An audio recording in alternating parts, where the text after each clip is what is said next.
Passons maintenant au troisième point, celui des remèdes, tout ce qu'il y a de plus efficace. Car des remèdes autres que des rires, des larmes et des accusations morales, vous allez voir qu'il y en a. Oui, j'en ai la conviction. Et vous verrez ainsi, vous pourrez en déduire que je ne suis pas devant vous, je ne réclame pas votre attention uniquement dans le but de faire applaudir à un étalage narcissique de ma petite connaissance. N'est pas Alain Soral qui veut. Mais avant de vous faire part de ces remèdes, eh bien, il faut quand même que je m'assure de n'avoir perdu personne en route. Donc, un petit récapitulatif ne sera pas de trop. Le racisme anti-noir qui sévit aujourd'hui en France est bien plus un racisme de comportement qu'un racisme de couleur de peau, comme il peut l'être aux États-Unis ou au Maghreb.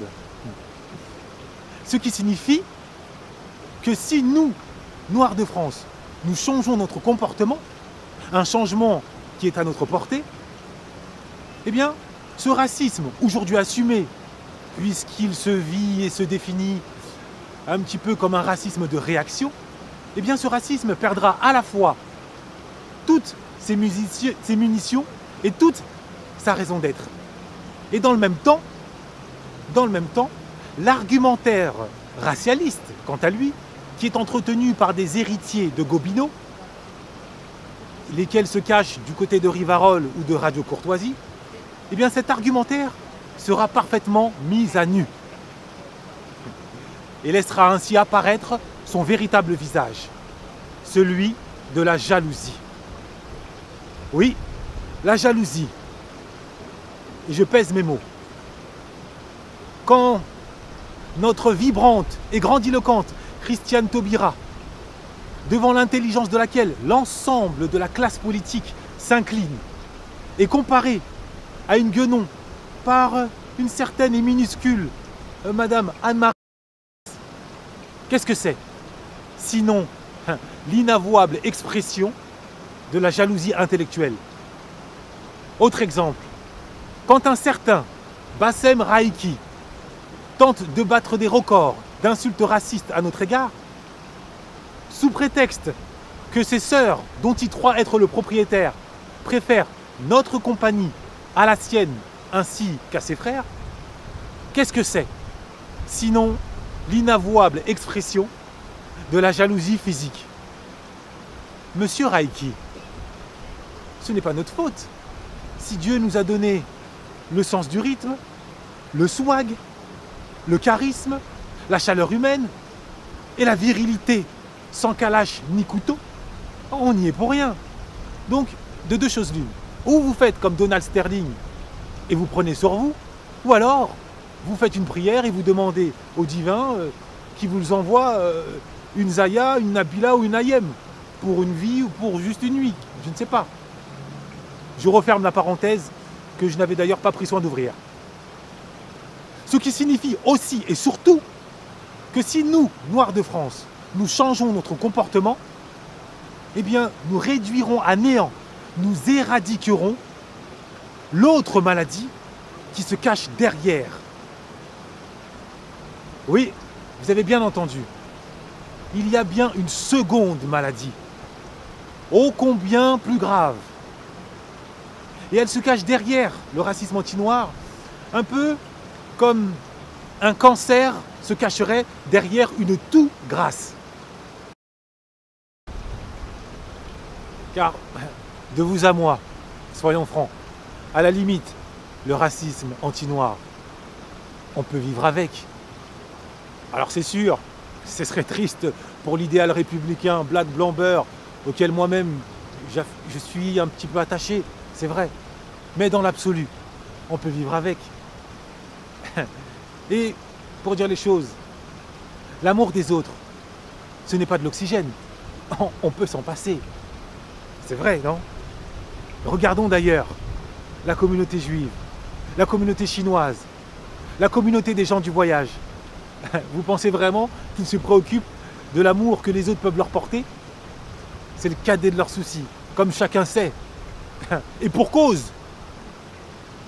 les membres qui les composent, eh bien, s'aiment suffisamment les uns les autres pour ne pas avoir besoin de l'amour extérieur. Or, qui peut sérieusement affirmer, sans perdre toute crédibilité, que nous, les Noirs de France, nous nous aimons les uns des autres? Qui peut oser affirmer, sans bégayer, hein, qui peut oser affirmer que nous, les Noirs de France, nous formons une communauté dont les membres, d'ailleurs, sont issus d'une galaxie culturelle qui va des Antilles aux Comores, en passant par le Sénégal, la Côte d'Ivoire, le Tchad, la Centrafrique, le Congo, le Cameroun, eh bien, dont les membres seraient soudés par autre chose que le rejet de nous-mêmes, par autre chose que la haine de nous-mêmes. Oui, c'est un fait que seul un aveugle pourrait contester. La communauté noire de France, ou comment la haine de soi s'est hissée au rang de discipline olympique. C'est à qui haïra et rejettera son frère et sa sœur. Qui haïra et rejettera le plus son frère et sa sœur. Triste réalité qui est la nôtre. Et cette triste réalité a déjà été analysée, diagnostiquée par un certain nombre d'intellectuels. Et dont France Fanon, dans son fameux livre « Peau noire, masque blanc ». Oui, la haine de nous-mêmes. Et je vais vous faire un aveu. Quand j'ai convoqué votre attention, ma vraie intention était de mettre l'accent non pas sur le racisme anti-noir, comme je le dis, encore une fois, qui à la limite est négligeable, mais pour mettre l'accent sur ce racisme anti-nous-mêmes, qui nous ronge de l'intérieur, qui est une sorte de cancer. C'est sur ça que nous devons vraiment méditer.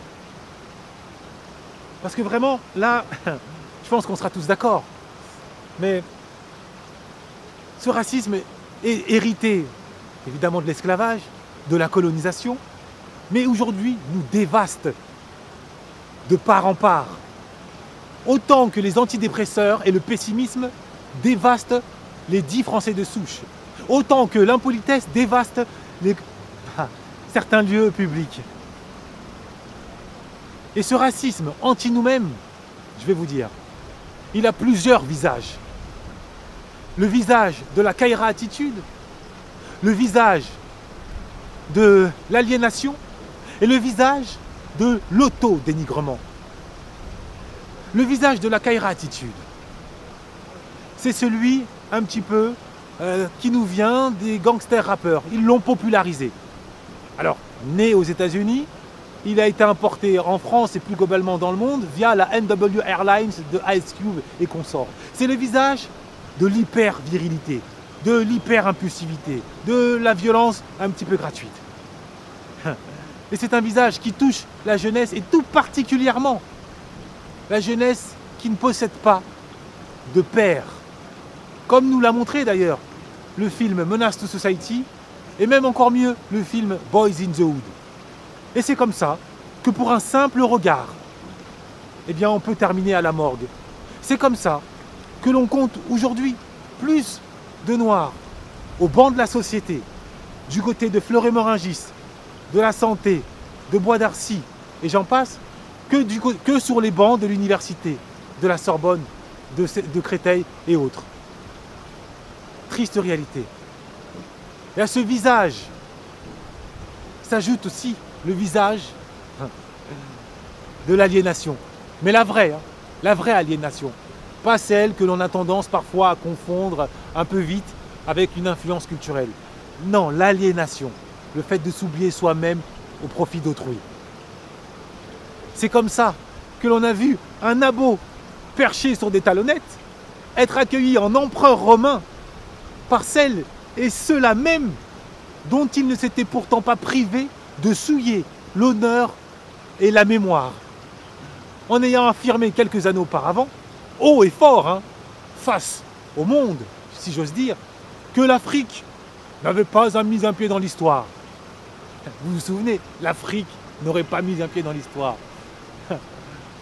Et le pire, c'est que l'égyptologie nous a déjà démontré, prouvé à la communauté scientifique depuis maintenant 50 ans, que non seulement l'Afrique est entrée dans l'histoire, mais elle y est entrée la première.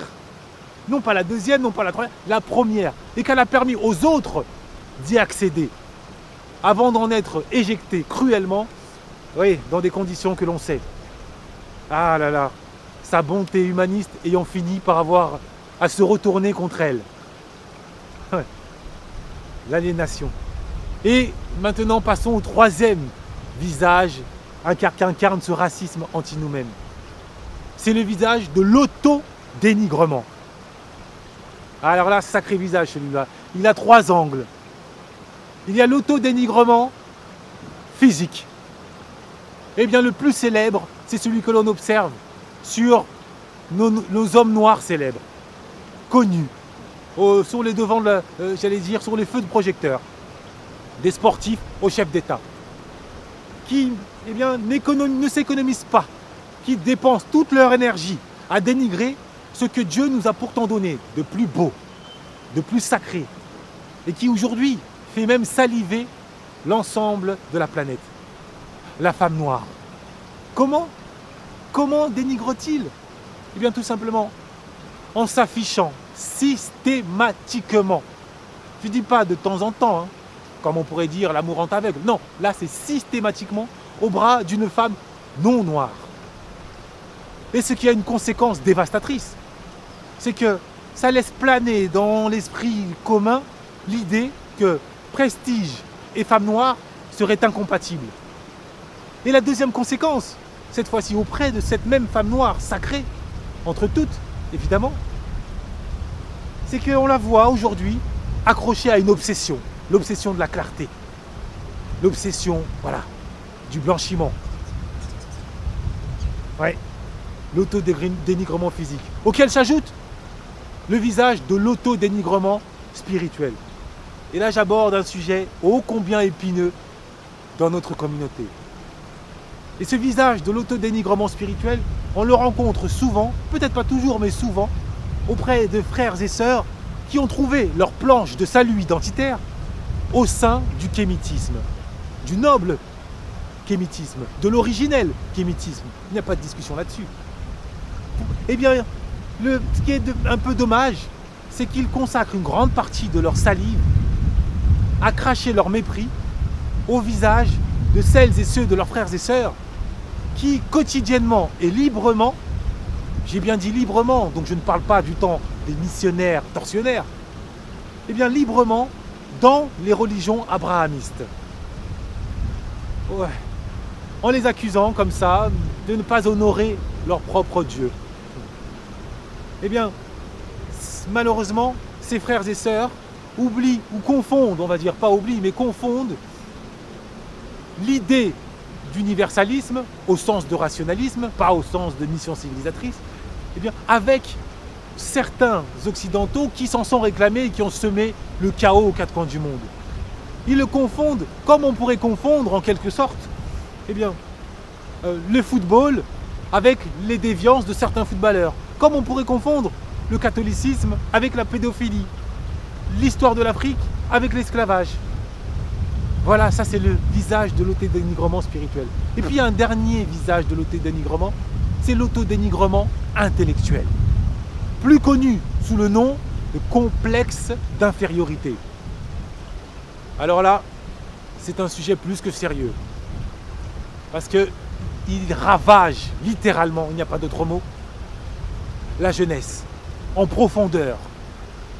Parce que c'est comme ça que les jeunes ne se sentent pas capables, ne se croient pas capables, ne serait-ce que de décrocher un baccalauréat général. Ne s'autorisent même pas à se rêver en journaliste, en avocat, en écrivain, en professeur, en historien. Tellement ils n'ont pas de héros ni de tuteurs, alors qu'ils en ont les capacités d'atteindre cette ambition. Eh bien cette réalité, ce manque cruel d'ambition est doublement dévastateur parce qu'il touche individuellement le jeune, mais il contamine les autres. Partant du principe qu'un jeune qui n'a pas d'ambition, forcément, il tire aussi vers le bas celles et ceux de ses frères et sœurs qui pourraient en avoir. Oh non, ne fais pas ci, ça ne sert à rien.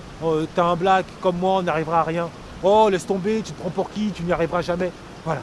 Et voilà qu'au bout du compte, année après année, on observe aujourd'hui un fait.